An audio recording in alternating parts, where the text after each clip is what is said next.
Welcome back to the weekly news roundup. This is the Smart Tech Edition. Before we get on into the news, you can help support the channel if you're looking for anything to help with grammar and writing checking.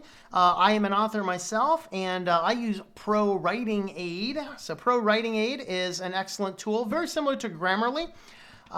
They have very similar products and services. They've always been a privacy from the beginning company. That's why I like ProWriting Aid rather than Grammarly, although Grammarly has gotten better on their privacy stuff. They even mentioned it right there. Look at that.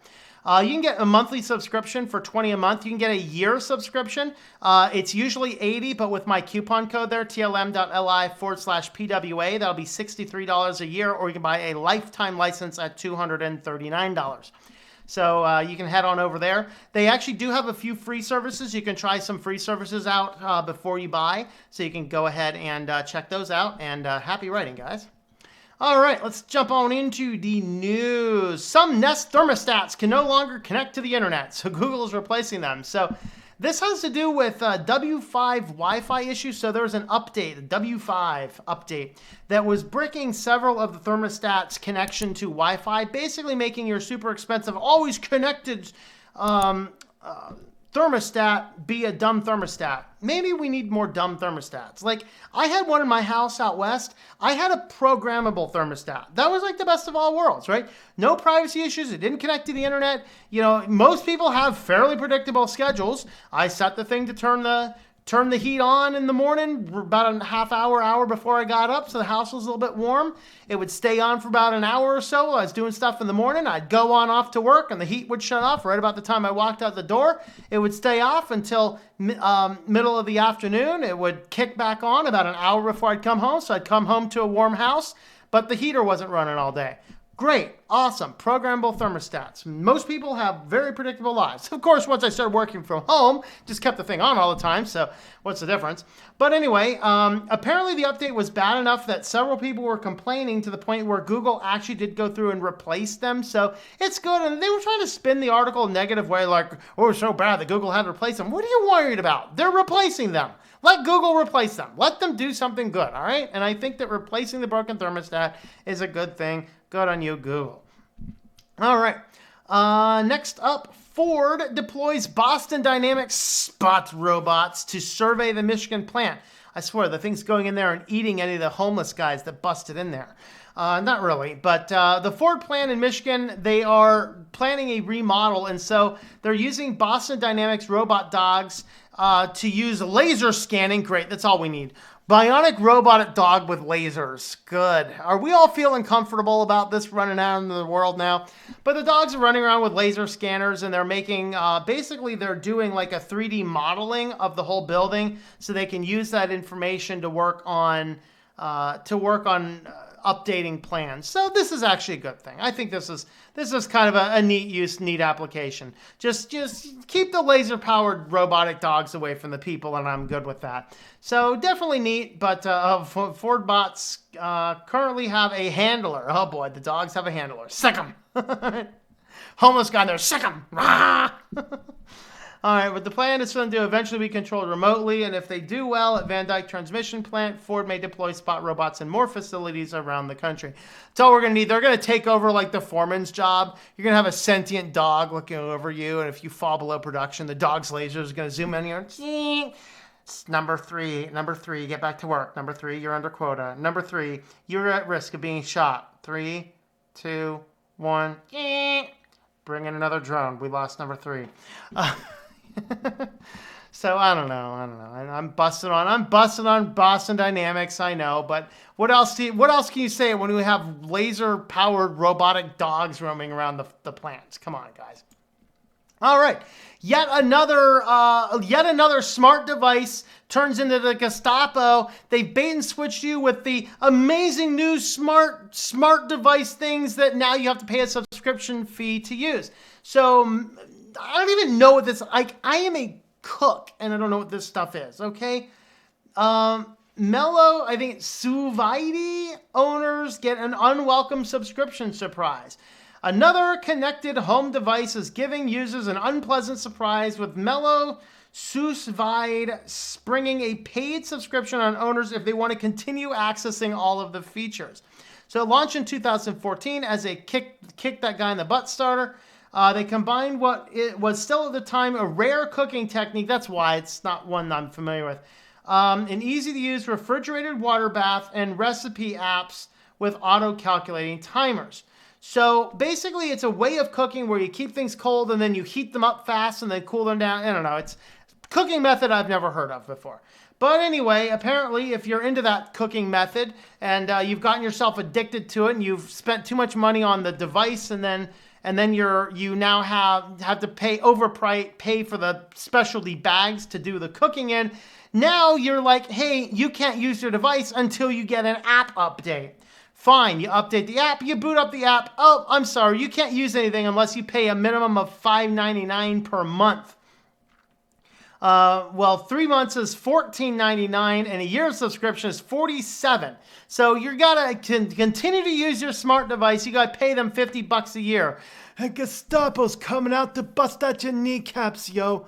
And this is why, guys, I am not interested in all these crappy smart devices. Access all Mellow features. Your subscription will allow you to access Mellow recipes, create your own recipes, and schedule them whenever you'd like using My Recipes feature. You can also access your previous cooking history. Great! Now the company even knows what our cooking history is. That's exciting. All right, unsurprisingly, owners feel blindsided by the change. Several negative reviews have been left on the App Store following the latest update, which Mellow attempts damage control on Twitter and Instagram, as the company owners have taken over the company in 2018 after the original founders exited. Explain it.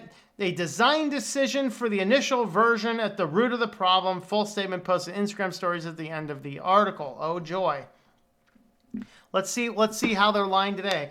Mellow was launched in 2014 by two founders out of, is it Lisbon, Portugal? I might have pronounced that wrong. My apologies. Unfortunately, these founders did not think of the future when they built it. Yeah, like how they could rob everybody blind.